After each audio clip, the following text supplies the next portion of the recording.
క్రీస్తునందు ప్రియమైనటువంటి ప్రియ దేవుని సంగమా, మన ప్రభును రక్షకుడైన యేసుక్రీస్తు పరిశుద్ధ నామములో మీ అందరికి కూడా శుభాలు వందనాలు తెలియజేస్తూ ఉన్నాను. దేవుడు మిమ్మును మీ కుటుంబాలను దీవించును గాక. ఆమేన్. ప్రభునందు ప్రియులరా, ఈరోజు మనము దైవజనుడు దేవుని యందు అత్యంత విశ్వాసం కలిగి సువార్త పరిచర్యలో ఘనముగా వాడబడిన దైవజనుడు క్రిస్టోడమ్ అనే ఒక గొప్ప దైవజనుని గురించి మనం జ్ఞాపకం చేసుకుందాం. క్రైస్తవులు ధైర్యవంతులు, దేవుని యందు బలవంతులని దేవుని జీవ గ్రంథం నుండి మనం తెలుసుకుంటూ ఉన్నాం. ధైర్యం అనేది దేవుడు క్రైస్తవునికి ఇచ్చిన గొప్ప భాగ్యం. జ్ఞాని అయినటువంటి సొలొమోను ఈ రీతిగా చెప్తాడు, నీతిమంతుడు సింహం వలె ధైర్యముగా నుండును, దుష్టుడు తరమకుండానే పారిపోవును అని. నిజమే, దేవుని యందు నీతి కలిగిన బిడ్డలు తమ తండ్రి ఎలాంటి వాడో బిడ్డలు కూడా అలాగే ఈ లోకంలో ధైర్యంగా ఉంటారు. మన దేవుడు రాజులకు రాజు, ఆయన యూదాగోత్రపు సింహము అని ఆయన బలాన్ని గురించి, ఆయన ధైర్యాన్ని గురించి మనము గ్రంథము నుండి జ్ఞాపకం చేసుకుంటూ ఉన్నాం.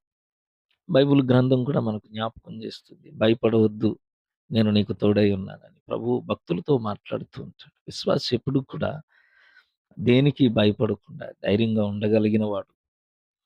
అయితే 4వ శతాబ్దంలో క్రిస్టోడమ్ అనే విశ్వాసి దేవుని యొక్క సంఘ నాయకత్వంలో బలముగా వాడబడి, దేవుని కొరకు బహు రోషము, ధైర్యము గలవాడు.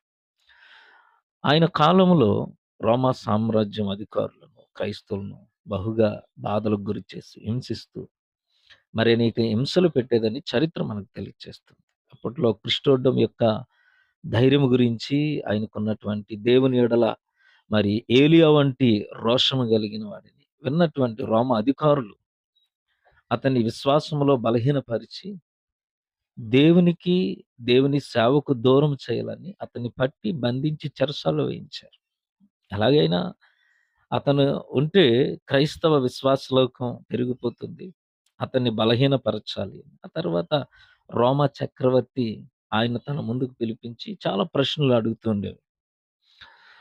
అందులో ఈ రీతిగా రాజు క్రిస్టోడమ్‌ను అడుగుతూ ఉన్నాడు, "నువ్వు యేసుక్రీస్తును బహిరంగంగా విడిచిపెట్టకపోతే నిన్ను రాజ్యం నుండి బహిష్కరిస్తాను." అందుకు క్రిస్టోడమ్ గారు, "రాజా, నన్ను ఈ రాజ్యం నుండి బహిష్కరించలేవు. ఎందుకంటే ఈ ప్రపంచానికి మొత్తము నా తండ్రే చక్రవర్తి" అని ఆయన రాజులకు రాజని ప్రకటిస్తాడు. అందుకు రాజు మరింత కోపంతో, "అలాగైతే నీ ప్రాణం తీస్తా" అన్నాడు.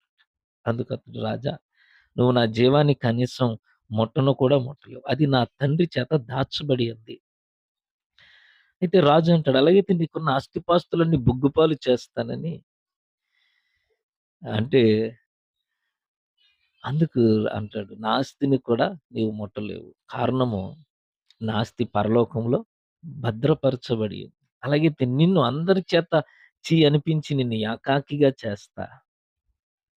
అప్పుడు చేరదీసేవారు లేక, ఆదరించేవారు లేక, ఒంటరితనంలో నువ్వు కుమిలి, కుమిలి చస్తావు" అన్నాడట.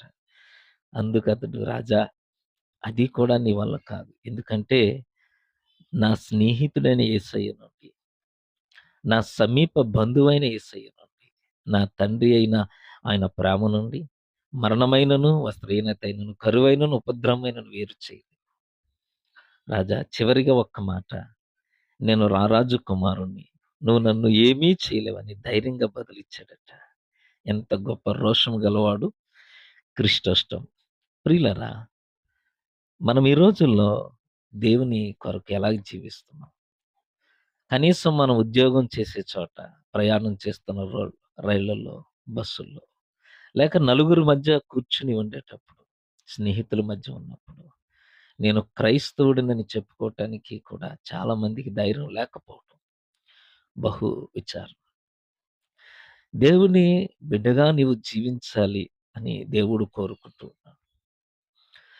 క్రిస్టోడమ్ కలిగి ఉన్న దేవుడు మనలో ఉన్నాడా లేడా? దేవుని కొరకు ధైర్యముగా నేను క్రైస్తవుడినని చెప్పుకునే ఆ గొప్ప ధన్యకరమైన ధైర్యంతో కూడిన జీవితం మనకుందా లేదా? ఒకసారి మనం పరిశీలించుకుందాం. దేవుని వాక్యంలో చెప్పబడిన మాట, మనుష్యుల ఎదుట నన్ను ఒప్పుకొనువాడెవడో, పరలోకమందున్న నా తండ్రి ఎదుట నేను వానిని ఒప్పుకొందును. మనుష్యుల ఎదుట ఎవడు నన్ను ఎరుగుననునో వానిని పరలోకమందున నా తండ్రి ఎదుటను నేనును ఎరుగను. ఇది యేసు ప్రభువారు తెలియచేసిన మాట. మనము పరలోకములో ప్రభు ఎదుట ధైర్యముగా ఉండటానికి అపోస్తుడైనటువంటి పౌలు హెబ్రీయులకు రాసిన పత్రికలో దేవుని వాక్యంలో చెప్పబడినటువంటి మాట మనము జ్ఞాపకం చేసుకుందాం. ప్రభునందు ప్రియులరా, హెబ్రీయులకు రాసిన పత్రిక 4వ అధ్యాయము 16వ వచనంలో ఈ రీతిగా రాయబడి ఉంది. మనము కనికరింపబడి సమయోచితమైన సహాయం కొరకు కృప పొందునట్లు ధైర్యముతో కృపాసనమునొద్దకు చేరదాము. కృపాసనము, దేవుడు మనకు అవకాశం ఇచ్చాడు. ఆయన సన్నిధిని చేరి ఆయన సహవాసంలో బలపడ్డాడు. ఏవియు ఎంత మాత్రమో నీకు హాని చేయవు. నీకు విరోధముగా రూపింపబడిన ఏ ఆయుధమైనను దేవుడు నీకు తోడై ఉంటాడు.